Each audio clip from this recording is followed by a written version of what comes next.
오늘 말씀 듣고 또 기도하겠습니다. 오늘 말씀은 사무엘하 3장 31절에서 39절 말씀이 되겠습니다. 사무엘하 3장 31절에서 39절 말씀이 되겠습니다.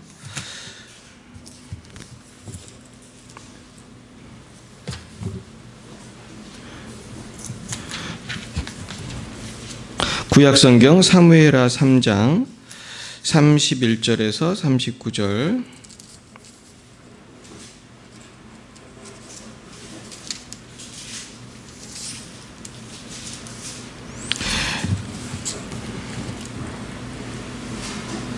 네, 우리 30절부터 읽겠습니다. 30절부터 39절이 끝절인데요. 30절부터 읽겠습니다. 제가 먼저 30절 읽겠습니다. 사무엘하 3장 30절부터 읽겠습니다. 468면 사무엘하 3장 30절부터 39절까지 보시겠습니다. 요압과 그의 동생 아비새가 아브넬을 죽인 것은 그가 기브온 전쟁에서 자기 동생 아사엘을 죽인 까닭이었더라.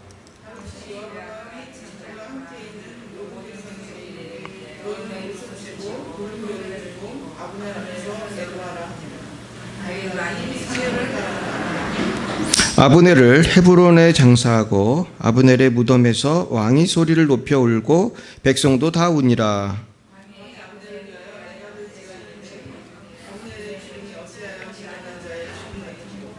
내 손이 결박되지 아니하였고 내 발이 착고에 채이지 아니하였거늘 불의한 자식의 앞에 엎드러진 같이 내가 엎드러졌도다 하매 온 백성이 다시 그를 슬퍼하여 우니라.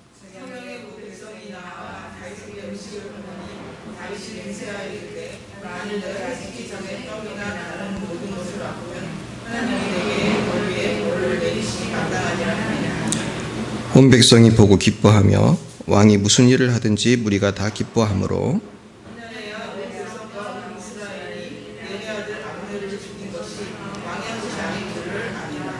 왕이 그의 신복에게 이르되 오늘 이스라엘의 지도자여 큰 인물이 죽은 것을 알지 못하느냐. 내가 기름 부음을 받은 왕이 되었으나 오늘 약하여서 수레의 아들인 이 사람들을 제어하기가 너무 어려우니 여호와는 악행한 자에게 그 악한 대로 갚으실지로다 하니라. 아멘. 기도하겠습니다. 하나님 아버지, 오늘 이 귀한 말씀을 통해서 우리가 은혜 받기 원합니다. 우리의 삶 속에서도 예상치 못한 많은 어려움과 환난이 올지라도 오직 주님께 기도함으로 믿음으로 승리하게 하여 주옵소서. 예수님 이름으로 기도했습니다. 아멘. 네, 오늘 이 본문은 요즘에 이제 큐티를 시작한 사무엘하에 대한 말씀입니다. 근데 사무엘하가 사실은 굉장히 그 역사책처럼 재미가 있어요. 근데 우리가 오늘 본 인물들이 사무엘하의 아주 중요한 인물이에요. 오늘 출연하는 인물들을 보면은 다윗이 나오고 또 요압 장군이 나오고 아브넬이라는 장군이 나옵니다. 근데 이 아브넬이라고 하는 사람이 아주 특이한 사람이에요. 아브넬에 대한 이야기가 이제 사무엘하 2장에도 나옵니다. 그러면서 아브넬은 사실은 어떤 사람이냐면은 그 사울이 죽은 다음에 그 남아있는 그 이스라엘 민족을 다시 하나로 모으면서 사실은 다윗에게는 12지파 중에 누구 지파만 있었습니까? 다윗의 지파인 유다 지파만 다윗의 손안에 있었던 거예요. 그 도망다니던 사람들이 사실 유다 지파 중심이었고 유다 지파가 다윗을 왕으로 이렇게 모셔가지고 다윗이 초창기 왕을 할 때는 7년 정도 왕을 할 때는 이스라엘 전체의 왕이 아니라 유다 지파의 왕이었던 겁니다. 사울이 죽은 다음에도. 그러니까 유다 지파의 왕이고 나머지 11지파는 아직까지는 그 이스보셋이라는 사울의 아들이 왕을 하고 있었어요. 그런 어정쩡한 기간이 7년이 넘게 있었는데 그때 이스보셋을 왕으로 세우고 그 이스라엘 나라를 거의 섭정하듯이 다스리던 사람이 아브넬이라는 장군이에요. 그러니까 킹메이커라고 하잖아요. 요즘도 실제로 정치가들 중에도 대통령을 세우는 정치가가 있거든요. 앞에 나서지는 않지만 이런 사람을 뭐라고 합니까? 실세라고 하죠. 실세. 아브넬이 실세예요. 그래서 아브넬은 사실은 굉장히 권력이 막강한 사람이었고 왕한테도 큰 소리 치는 그런 사람이었습니다. 그랬는데 언제 문제가 생기냐 하면은 사실 두 가지 문제가 아브넬에게 생기는데, 첫 번째 문제는 우리가 요즘에 큐티하는 그 2장에 보시면은 아브넬이 요압하고 정말 쓸데없는 그런 전투를 벌여요. 그래가지고 우리 한번 2장에 보시면은 12절에 이런 말이 있어요.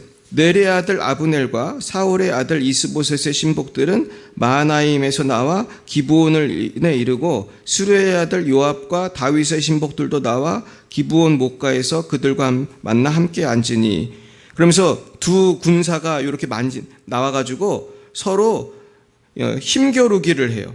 그러면서 싸움을 붙여요. 무슨 게임하듯이. 근데 사실 이 게임은 칼을 들고 하는 게임이니까 사실 작은 전쟁, 작은 전투죠. 그러다가 이제 서로 이렇게 12명 나와가지고 싸우니까 누군간 죽지 않겠습니까? 그러면서 17절에 보면 그날의 싸움이 식리 맹렬하더니, 이게 작은 게임이 나중에는 싸움이 돼요. 그래서 많은 사람이 죽습니다. 문제는 이때 누가 죽냐 하면은 요압 장군의 동생이 죽어요.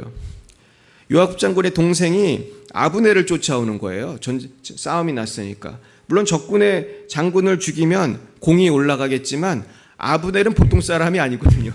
아브넬은 이스라엘을 한 손에 쥔 권력가일 뿐만 아니고 명장이거든요. 싸움을 잘하니까 그렇게 이스라엘을 한 손에 쥐고 왕한테도 큰 소리 칠 거 아닙니까? 근데 요압 장군의 그 아들이 아들이 아니고 요압 장군의 그 동생이, 이 동생 중에 아사엘이라는 그 달리기 잘하는 동생이 있었는데, 얘가 아브넬을 쫓아가다가 죽어요.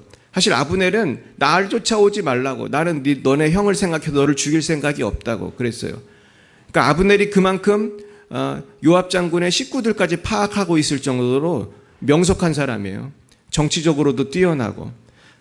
그런데 결국은 아사엘이라는 요압 장군의 동생이 자꾸 쫓아오니까 할 수 없이 죽입니다. 그러면서 이 전쟁이 끝나는데, 이것이 첫 번째 문제였어요. 이 일로 인해서 이제 아브넬은 누구의 원수가 된 겁니까? 요압의 원수가 된 거예요.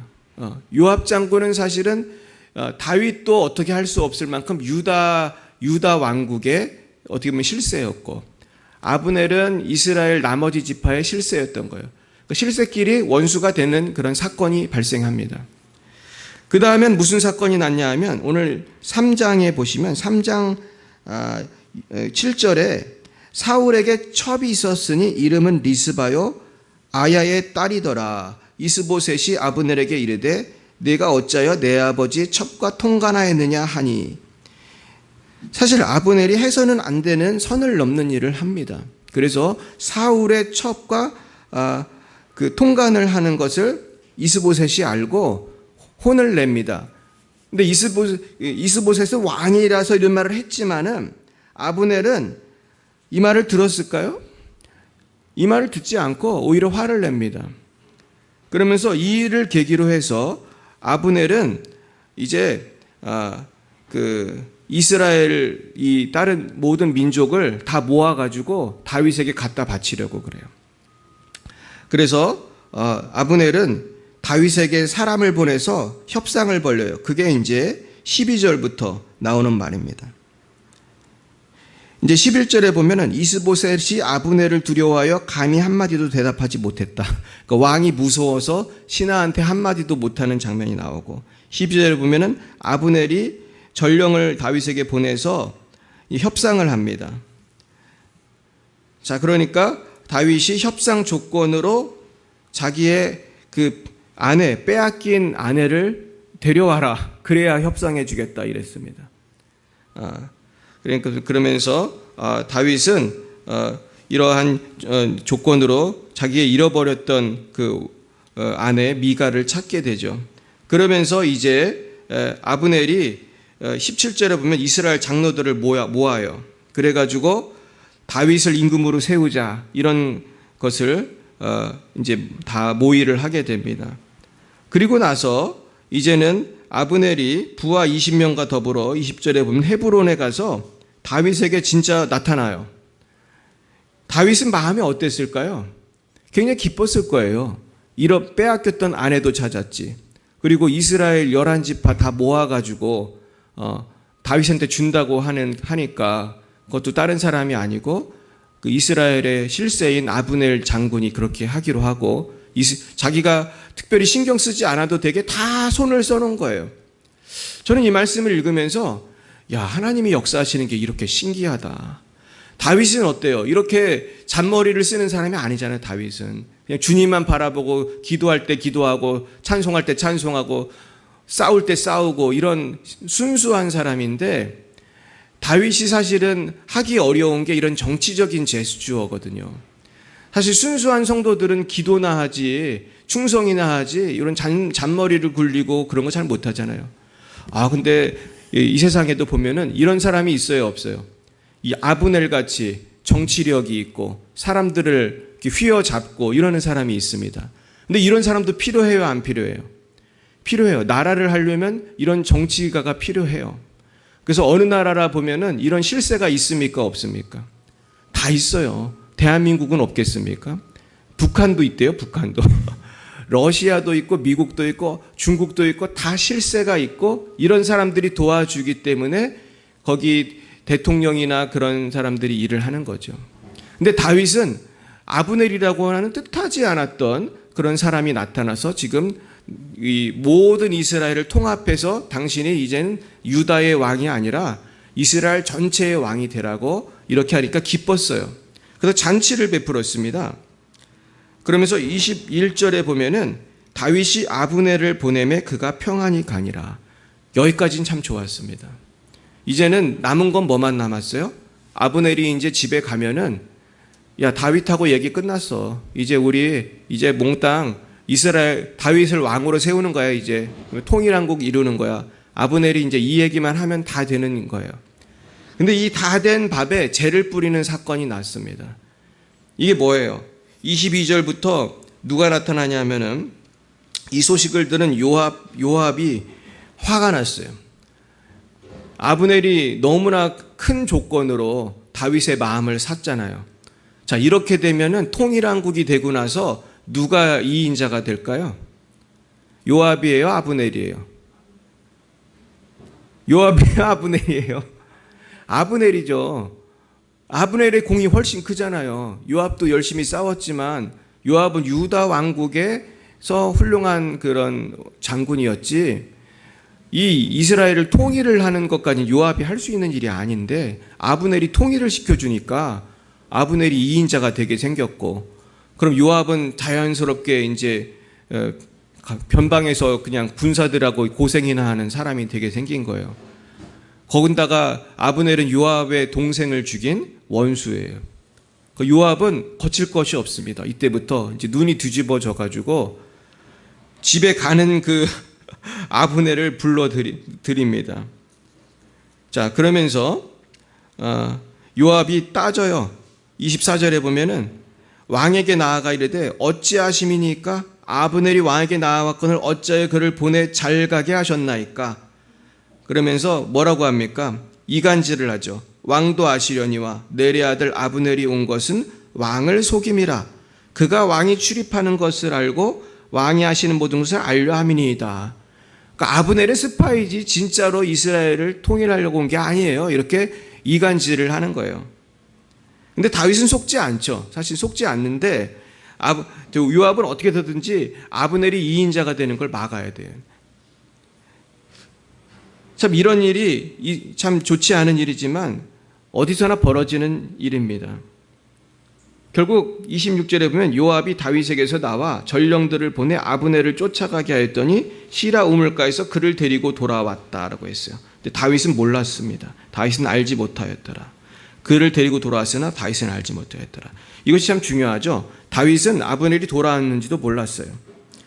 분명히 요압은 다윗의 이름을 팔아가지고 아브넬을 잘 가는 아브넬을 데리고 돌아온 것 같아요. 그래서 아브넬을 어떻게 했을까요? 배를 찔러 죽였다고 그랬습니다. 그러니까 정정당당하게 싸운 것도 아니에요. 27절에 보면은 아브넬이 헤브론으로 돌아오매 요압이 더불어 조용히 말하려는 듯이 그를 데리고 성문 안으로 들어가 거기서 배를 찔러 죽이니 이는 자기의 동생 아사엘의 피로 말미암음이더라. 사실 개인적인 복수를 한 거예요. 사실 이러면서 요압은 2인자의 자리를 굳힐 뿐만 아니라 자기 동생 복수도 하는 두 가지 성공을 했지만은 문제는 이런 짓을 하면은 이스라엘과 유다 지파가 통합이 됩니까? 안 됩니까? 사실 통합되기 어려운 거예요. 이 통합의 피스메이커가 아브넬이고 아브넬을 통해서 이스라엘의 왕으로 다윗이 이제 통일왕국의 왕이 돼야 되는데 사람들은 아브넬이 죽었을 때 누가 죽였다고 생각했을까요? 요압이 죽였다고 생각한 게 아니라 다윗이 죽였다고 생각했을 거예요. 그러나 다윗이 울면서 애가를 지고 그러니까 다윗이 죽이지 않은 것을 사람들이 알게 돼요. 그래서 온 백성이 그 다윗의 말을 듣고 36절에 보면 온 백성이 보고 기뻐했다고 그랬어요. 왕이 무슨 일을 하든지 무리가 다 기뻐함으로 이날에야 30절 온 백성과 온 이스라엘이 넬의 아들 아브넬을 죽인 것이 왕이 한 것이 아닌 줄을 아니라. 그러면서 오해를 풀리게 됩니다. 그러면서 다윗이 뭐라고 하냐면은 왕이 그의 신복에게 이르되 38절입니다. 오늘 이스라엘의 지도자여 큰 인물이 죽은 것을 알지 못하느냐. 그러니까 다윗은 아브넬을 이스라엘의 지도자 큰 인물이라고 얘기하는 거예요. 내가 기름 부음을 받은 왕이 되었으나 오늘 약하여서 수르의 아들인 이 사람들은 누구예요? 요압과 요압의 남아있는 동생을 말하는 거예요. 제어하기가 어떠세요? 너무 어려우니 여호와는 악행한 자에게 그 악한 대로 갚으실지로다 하니라. 사랑하는 여러분, 저는 여기서 굉장히 큰 교훈을 얻게 돼요. 우리 한번 세 가지로 생각해 보겠습니다. 첫 번째는 이 다윗의 지혜예요. 다윗은 하나님을 경외하는 그런 지혜가 있는 사람인데 다윗도 정치적으로나 여러 가지 면에서 이때는 요압을 능가하는 힘이 있었습니까? 없었습니까? 힘이 약했다고 하죠. 내가 힘이 없다. 훌륭한 지도자도 정치적으로나 어떤 문제적으로 힘이 없을 수가 있어요. 그러면서 지금 요압을 벌을 줄 수가 없는 거예요. 이때 다윗이 야 요압 너 미쳤냐? 그러면서 너 어떻게 그럴 수가 있어? 지금 다 된 밥에 재 뿌리고 있네. 그러면서 요압한테 이놈을 죽여라고 했으면 다윗에게 무슨 일이 생겼을 것 같으세요? 요압이 쿠데타 일으키죠. 말 안 들었을 거예요. 그래서 요압하고 그 동생이 힘을 합쳐가지고 다윗을 죽이고 다른 왕을 세우고도 남을 거예요. 다윗은 그것을 알았어요. 그래가지고 다윗은 이때 안 죽이고 언제 죽이는지 아십니까? 요압을 솔로몬한테 죽이라고 그래요. 사실 다윗은 죽을 때까지 요압을 컨트롤 못했어요. 그러니까 요압 장군은 공도 많이 세운 장군이지만은 다윗에게는 항상 눈의 가시였습니다. 어느 집단에도 보면은 이렇게 속삭이는 사람들이 꼭 있습니다. 그리고 대통령 말도 안 듣는 그런 킹메이커가 있는 거예요. 그럴 때 우리는 나의 가정에도 그렇게 말 안 듣는 사람이 있을 수 있어요. 어떤 때는 뭐 나의 자녀가 말을 안 들을 수도 있고, 뭐 내 친척이 말 안 들을 수도 있고, 또 회사에도 사실 교회에도 이런 사람들이 있어요. 좋은 일도 많이 하는데 말도 되게 안 듣는 사람도 있을 수 있어요. 그러면서 같은 교회 다니기가 너무 거북할 수도 있어요. 그러나 다윗에 보세요. 다윗의 지혜는 어디 있냐 하면은 이때 요압을 죽이지도 않았고 때를 기다리면서 누구에게 이걸 맡긴 거예요? 하나님께 맡긴 거예요. 저는 이것이 굉장히 중요하다고 생각합니다. 하나님께 맡긴 거예요. 자, 그래서 저는 오늘 세 가지로 은혜를 나누고자 합니다. 첫 번째는요, 우리는 우리가 할 수 있는 일에 집중해야 되는 것입니다. 할렐루야. 따라해 볼까요? 어려움이 왔을 때는 할 수 있는 일에 집중하라. 어떤 애가 고3이 되었는데 수학도 못하고 영어도 못해요. 이런 애가 있습니까? 없습니까? 많죠. 전국에 수학도 포기하네, 영어도 포기하고. 그런데 대학은 가고 싶어요. 그럼 이 애가 뭐를 해야 되죠? 이제 고3인데 이제 와서 수학 영어 하면 되나요? 늦었잖아요. 이미 늦었잖아요. 얘는 무엇인가 국어든지 다른 과학 과목이든지 뭐를 해서라도 점수를 낼 만큼 내면서 자기가 할 수 있는 무엇인가를 해야 되는 거죠. 그래서 대학도 자기 수준에 맞는 대학을 넣어야 되고 과도 자기 수준에 맞는 과를 넣어야 되고 혹시 얘가 예능이나 체육이나 그런 걸 잘하면은 체육학과라도 그게 물론 그것도 어렵더라고 가려면은.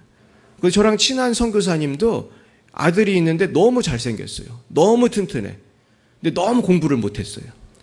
이게 튼튼하고 공부를 못하는 애가 있으니까 어떻게 했냐면은 체육학과를 보내시더라. 체육은 잘해 얘가. 근데 얘를 그렇게 해서 좋은 대학을 보냈어요. 저는 참 잘하셨다고 생각해요. 지금도. 이 친구가 지금도 돈을 잘 벌어요. 아주 돈을 잘 버는데 만약에 얘가 자기는 공부를 못하는데 체육을 안 하고 말이죠.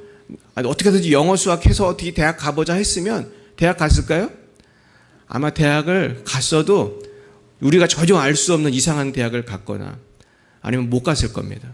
얘는 그만큼 공부를 못했던 애. 그러나 얘 재능이 있는 그쪽으로 나아가니까 아주 여러분 말만 하면 다 아시는 아주 명문대를 갔어요. 진짜로. 그 체육 쪽으로는 아주 명문대를 갔어요. 지금도 굉장히 잘 나가요. 체육 쪽으로 잘 나가는 건 아니지만 하여튼 수완이 좋아서 이 친구가 돈을 잘 벌고 있어요. 오늘 무슨 말씀 드립니까? 우리가 모든 걸 다 잘할 수가 없잖아요. 저도 목사지만은 제가 부족한 걸 알아요. 그리고 우리 가정에도 보면은 어느 가정이나 문제가 있어요. 그럴 때 우리는 낙심하고 포기해서는 안 됩니다. 우리가 할 수 있는 일이 무엇인가 생각해야 돼요. 우리 남편이 말을 안 들어. 교회도 안 나와. 우리 자녀가 교회를 안 나와. 어떻게 해야 됩니까? 지금은 아무리 전도해도 말을 안 듣는다면은 전에도 말씀드렸잖아요. 구두라도 갖고 오라고. 구두라도 갖고 와가지고 주님 오늘도 구두만 왔습니다. 기도하면서 남편한테 맛있는 음식이라도 해주고 우리 속썩이는 자녀에게 가슴은 아프지만 맛있는 거 해주면서 자꾸 기도해주고 전 이런 간증 참 많이 들었어요. 어떤 분은 하도 남편이 교회를 안 나오니까 그냥 잘 때 기도해주고 또 어떤 때는 자녀가 또 그렇게 기도를 했대요. 저 하루는 아빠가 교회를 하도 안 나오니까 자녀가 아빠가 잠을 잘 때 아빠의 발 밑에 가가지고 이 조그만 애가 계속 기도를 했다는 거예요. 우리 아빠 교회 나오게 해주세요. 근데 아빠가 잠을 자다가 이상한 소리가 들리는 거예요. 보니까 발 밑에서 자녀가 조그만 애가 아빠 교회 나오게 해서 하나님께 기도하는 거예요. 근데 아빠가 감동을 한 거예요. 그래서 교회를 나오게 됐대요. 사실 우리가 할 수 있는 일을 해야 돼요. 그러면서 우리가 포기해서는 안 돼요. 결국은 할 수 있는 일을 할 때 하나님은 또 역사하시는 것입니다. 두 번째는요, 기도해야 돼요. 우리가 할 수 있는 중에 제일 중요한 건 기도예요, 사실은. 따라해 볼까요? 쉬지 말고 기도하라. 이거예요. 쉬지 말고. 지금 이 고난의 순간이 기도할 순간이에요. 결국은 이 다윗도 사실은 하나님께 맡기잖아요. 그러면서 사실 다윗은 한 거는 이때 성경에 보면은 우는 거하고 그 노래를 잘 지니까 애가 지어가지고 아마 무슨 유명한 노래를 지었고 그러면 기도하고 뭐 그거밖에 없는 거예요. 울면서 기도한 거밖에 없는 거예요, 사실은. 요압은 말을 안 듣지. 요압은 나보다 힘이 세지. 할 수 있는 건 울면서 기도하는 것밖에 없어. 근데 사람들이 그것만 보고도 오해를 풀고 결국 하나님은 요압을 이때는 치시지 않지만 나중에 아들 솔로몬이 요압을 치고 다 해결하잖아요. 전 이 말씀 보면서 이 다윗을 보면 참 은혜를 받아요. 다윗은 어떻게 보면은 위대한 왕이지만 고난이 끝도 없잖아요. 어릴 때부터 왕이 되는 과정, 왕이 되고 나서도 죽을 때까지 속삭이는 사람이 있었어요, 없었어요? 끝까지 속을 새기잖아요. 요압이 속삭이지. 그 아들들이 계속 반란 일으켜가지고 계속 아빠한테 도전하고 또 다윗이 어렸을 때는 사울 왕이 또 죽인다고 쫓아다니고. 하지만 다윗은 그 순간 끝까지 기도하면서 포기하지 않아요. 그런데 주옥 같은 시편이 나오잖아요. 여기서 다윗이 도망갈 때 지은 시, 다 승리할 때 지은 시, 뭐 계속 시편이 나오잖아요. 우리도 계속해서 나의 시편을 써야 할 줄 믿습니다. 그래도 오늘 나의 시편, 그것이 무엇입니까? 그러면서 우리가 또 생각해야 될 것은 세 번째는 제일 중요한 건데요. 합력하여 선을 이루신 하나님을 믿어야 돼요. 할렐루야.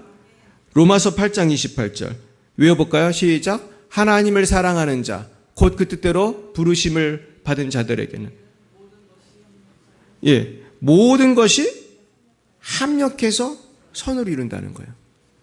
이 모든 것은 좋은 일만 있는 게 아니고 나쁜 일도 있는 거예요. 그래서 잠언 16장 3, 4절엔 이런 말씀이 있어요. 너의 행사를 여호와께 맡기라. 그리하면 내가 경영하는 것이 이루어지리라. 할렐루야. 여호와께서 온갖 것을 그 쓰임에 적당하게 지으셨으니 악인도 악한 날에 적당하게 하셨느니라. 사실 오늘 우리가 두 명의 악인을 봐요. 사실 아브넬도 악한 사람이거든요. 전에 있던 막 사울왕의 첩을 취하고 왕한테도 큰 소리 치고, 아브넬도 좋은 사람이 아니에요. 괜히 군사들 싸움 시켜가지고 막 죽게 만들고, 권모술수의 대가. 그리고 요압도 좋은 사람이 아니에요. 요압도 다윗에게 늘 큰 소리 치고 다윗이 무서워하는 아주 골치 아픈 신하였습니다. 그런데 오늘 본문에도 보면은 이 골치 아픈 아브넬과 요압이 사실은 자기들끼리 어떻게 하면서 문제를 일으켰지만 하나님은 이 아브넬을 통해서 이스라엘을 통일시키시고 또 요압을 통해서 사실은 많은 또 나라를 지키는 일도 하고, 그리고 사실은 아브넬과 요압이 다 살아 있었다면은 생겼을 법한 어려움을 또 해결하시는 거예요. 우리가 볼 때는 참 기가 막히는 것이지만 그걸 통해서 하나님 또 역사하세요. 그래서 예전에 제가 어떤 목사님 설교를 듣는데 그 목사님이 그래요. 이 땅에 많은 전쟁이 있는데 전쟁이 없이는 선교가 되지 않는다, 그런 얘기를 했어요. 그러니까 전쟁이 있을 때 전쟁을 통해서 선교가 많이 이루어졌대요. 전쟁은 나쁜 것이죠. 마귀의 역사죠, 사실은. 그러면서 많은 죄 없는 사람이 죽죠. 하지만 하나님은 그 악한 상황을 통해서도 선교를 이루신다는 거예요. 할렐루야. 그래서 복음이 전파되게 하신다는 거예요. 그 악한 일을 통해서. 사실은 그런 일들이 너무너무 많은 것입니다. 사실 가장 악한 일은 뭐였습니까? 이 세상에서 가장 악한 일은 원수 마귀가 예수님을 십자가에 못 박은 일이 제일 악한 일이에요. 근데 이때 십자가에 예수님을 못 박고 나서 마귀가 승리했나요? 마귀가 실패했어요. 우리 패션 오브 크라이스트에도 보면은 예수님이 딱 죽고 나서 마귀는 아주 그 뱀의 머리를 밟은 것처럼 박살이 나고 예수님이 부활하시잖아요. 예수님이 딱 부활하심으로 이제 반전이 일어나고 영화가 끝나는데 그런 반전이 일어나는 거죠. 저도요, 인생을 돌이켜보면 짧은 인생 가운데 고난이 많았거든요. 근데 그 고난이 없었다면 내가 주님께 그렇게 기도했을까? 그 고난이 없었다면 내가 주님의 은혜를 그렇게 받았을까? 많이 생각해 봐요. 또 전 최근에 많은 은혜를 받고 있거든요. 제가 이제 개척교회 하면서 어떻게든지 이 돌파구를 찾아보려고 제가 요즘에 성령 충만을 위해 기도를 많이 하고 있어요. 그래서 오늘도 저랑 같이 훈련받는 아주 부흥사들이 오늘 몇 명 옵니다. 우리 교회. 오늘도 오고 내일도 오시고 월요일에도 오고 부흥사들이 많이 오세요. 제가 하나님의 은혜로 제가 기도하게 되고 제가 성령 훈련 받다가 제가 갑자기 우리 교단 부흥사가 됐잖아요. 근데 제가 부흥사가 되는 게 중요한 게 아니고 아직까지 아무도 부르는 사람도 없습니다. 근데 중요한 거는 제가 새로운 영적인 눈이 열리는 거예요. 옛날에 잘 모르던 영적인 세계가 열리니까 너무 놀라운 거예요. 제가 깨달았어요. 하나님이 나를 연단하고 고난을 주시지 않았다면은 나는 분명히 내 지식, 내 박사학위 받은 거 믿고 아마 머리로 목회하려고 애를 썼을 거예요. 근데 내가 이제는 그게 안 통하는 데 와 있잖아요. 우리 중동시장에 있는 동네 사람들한테 내가 박사학위 받은 목사라고 해보세요. 다 비웃지. 관심도 없어요, 이분들. 아무 관심도 없어요. 그냥 돈 버는 데만 관심 있고. 아무리 전도해도 눈 하나 깜짝 안 해. 이 사람들이 그런 걸로 변할 사람들이 아니고. 이분들만 그렇습니까? 원수 마귀가 박사학위 받았다고 도망갑니까? 예수 이름으로 도망가는 거고 성령의 능력으로 도망가는 거고. 결국 주님께 더 매달리게 되고 그냥 부르짖게 되고 금식하게 되고. 그러니까 전에 없던 영적인 능력을 제가 체험하고 은혜를 받아요. 결국 사랑하는 여러분, 나에게 지금 말할 수 없는 고난이 와고 내가 감당을 못하는 일들이 있잖아요. 내가 해결할 수 없는 식구들이 있잖아요. 문제가 있잖아요. 이때야말로 하나님 바라보고 기도할 때인 줄 믿습니다. 그러면요, 전에 없던 성령의 은혜를 체험하게 되는 거예요. 할렐루야. 그래서 내 신앙이 막 업그레이드가 되는 거예요. 그리고 기도하면 마귀가 떠나고 우리 가정이 변화되는 거예요. 할렐루야.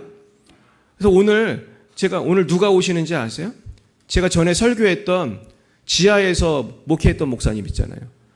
이상한 교회, 간판도 없는 지하실에서 교인도 2명인가 있고 아무도 거의 없는, 그런데 의사 그 불면증 치유해주고 의사가 건물 주고 그분이 와요. 오늘 3시에. 물론 저한테 도움 받을 게 있으셔가지고 이제 서류 제가 비자 만드는 거 도와드리는, 연세가 많으시니까. 근데 그 목사 얼마나 겸손한지 몰라요, 지금도. 그러면서 이제 이따 3시에 오면 제가 만날 건데, 그 목사님도 보세요. 그분이 그렇게 밑바닥까지 갔기 때문에 기도하지 않을 수 없고, 성령 세미나 가지 않을 수 없고, 그때 그거 간 것도요, 요번에 공짜로 해줄 테니까 오시라고 해서 간 거예요, 이분이. 우리 강상 목사님이 친구니까 공짜로 해줄 테니까 오라고. 그거 낼 돈도 없었대요. 그 세미나 값이 옛날엔 더 쌌거든요. 10만 원도 안 했을 건데, 이분은 그게 없는 거예요, 그 돈이. 그 몇만 원이 없는 거예요. 그러니까 밥 주고 그러니까 돈이 필요하다고. 그 돈도 없는데 공짜로 해준 데서 가가지고 밥 먹으면서 기도하고 했는데, 이분이 거기 온 첫날부터 은혜를 받기 시작하는데 성령께서 이 생수의 강이 흐르는 걸 봤대요. 정말로. 생수의 강이 강단에서 흘러나는 걸 본 거예요. 이분이 너무 그때 은혜를 세게 받아가지고 막 회개하면서 환상을 봤대요. 근데 이분 제가 설교를 듣고 되게 은혜를 받았는데, 이분이 환상 속에 뭘 봤냐 하면은 고구마 줄기가 이렇게 빼니까 고구마 줄기에서 고구마가 막 나오더래. 이게 뭘 것 같아요, 여러분? 열매 같죠? 하나님께 물어봤대요. 이게 뭡니까? 고구마가 이제 막 산더미 같이 생겼어요. 그 환상을 본 거예요. 은혜를 받고. 우린 열매 같잖아요. 주님이 그러시더래. 내 죄인이라 그랬대. 반전이죠. 이분이 막 눈물이 나는 거야. 내 죄가 이렇게 많구나. 여러분, 우리도 잘 생각해 봐야 돼요. 고구마 같이 빼면 우리 죄가 그렇게 많아요. 그런 환상을 3번을 봤대. 계속 나오더래. 또 빼니까 또 나오고, 또 빼니까 또 나오고, 3번을 봤어요. 고구마가 산더미 같은데 이게 다 내 죄. 하나님 앞에 그렇게 눈물로 회개를 했다는 거예요. 그래서 이분이 성령의 능력을 받았어요. 이번에도 제가 이분 도와드리려고 시간을 조절을 하는데, 목사님 며칠까지 오시면 제가 비자 만드는 거 도와드립니다. 저랑 파키스탄 같이 가거든요. 이분이 지금 능력을 받아가지고 이분이 너무 바빠요. 목사님 이때는 안 되겠어요. 저 강원도에 집회하러 가야 돼요. 이때는 안 되십니까? 이때도 안 돼요. 저 집회하러 어디 가야 돼요. 이분 나이가 71세예요. 은퇴했어요. 너무 바쁜 거예요, 이분이. 성령의 능력을 받으니까 노인이 됐는데도 몸도 건강하고 전국으로 지금 이분이 집회 다니니까 부흥사가 돼가지고 저하고 만날 시간이 없어요. 겨우 제가 이분이 되는 시간을 알려줘서 그렇게 만나는 거예요, 지금. 사랑하는 여러분, 우리가 낮아지게 하시는 분도 하나님이시고, 그러므로 회개하시게 하시는 분도 하나님이시고, 능력 주시는 분도 하나님인 줄 믿으시길 축원합니다. 결국 오늘 말씀 다시 정리하겠어요. 지금 고난이 왔을 때 어떻게 하라고요? 할 수 있는 일에 최선을 다해야 돼요. 그 중에 제일 중요한 건 뭐예요? 기도하고 회개하는 거예요. 할렐루야. 따라해볼까요? 기도하고 회개하라. 고구마 줄거리가 그냥 산더미 같이 나오는 게 다 저나 여러분의 모습이잖아요. 다 회개해야 돼. 숨겨있는 죄 다 회개해야 돼. 그래야 능력을 받는 거예요. 할렐루야. 그래야 문제가 해결이 되는 거예요. 그래야 마귀가 떠나요. 저도 성령 세미나에서 받은 공식이 그거예요. 회개해야 성령이 충만히 임하고, 회개해야 마귀가 떠난다는 거예요. 회개를 충분히 안 하면요, 병마가 떠나지 않아요. 회개를 충분히 안 하면요, 문제가 해결되지 않아요. 그래서 심지어 내 죄도 회개하지만 우리 집안의 죄도 회개하고, 속색이는 내 남편의 죄도 우리가 회개해야 돼요. 왜냐하면 지금은 아직 회개를 안 하니까, 이 양반은. 그렇게라도 회개하면서 결국은 나중에 본인도 회개해야 되지만은 최선을 우리가 다해서 우리 중보 기도자로서, 주님, 우리 남편이 지금 이렇게 주님 모르고 헤매지만은, 우리 자식이 지금 헤매지만은, 주님 대신 오늘은 제가 대신 회개하겠습니다. 오늘 대신 제가 구두만 갖고 왔습니다. 그래서 회개하는 거예요. 또 뭐죠? 맨 마지막에 합력하여 선으로 이루시는 하나님을 바라봐야 돼요. 그럼 반드시 좋은 일이 생길 줄로 믿습니다. 기도하겠습니다. 사랑과 은혜가 충만하신 하나님 아버지, 참 감사합니다. 우리에게 때로는 감당하기 힘든 시련도 주시고 감당하기 힘든 사람도 주시고 우리의 모든 계획이 무너지는 절망적인 상황을 통하여 아버지 우리에게 고통을 주심을 감사합니다. 이것을 통해서 우리를 연단하시고 인내하게 하심을 감사드립니다. 또한 우리가 이 고난을 통해서 더욱 신앙이 깊어지게 하시고 회개하게 하심을 감사합니다. 오늘도 신실하신 하나님, 협력하여 선을 이루신 하나님 바라보오니 주여 우리에게 새 힘 더하시고 영권을 더하시고 성령의 충만을 만배나 더하여 주옵소서.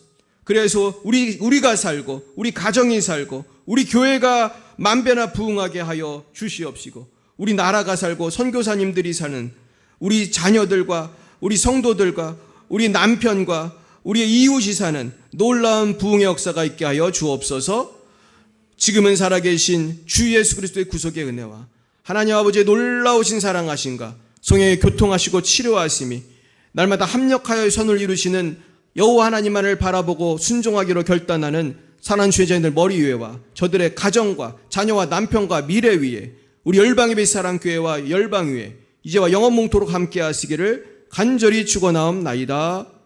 아멘.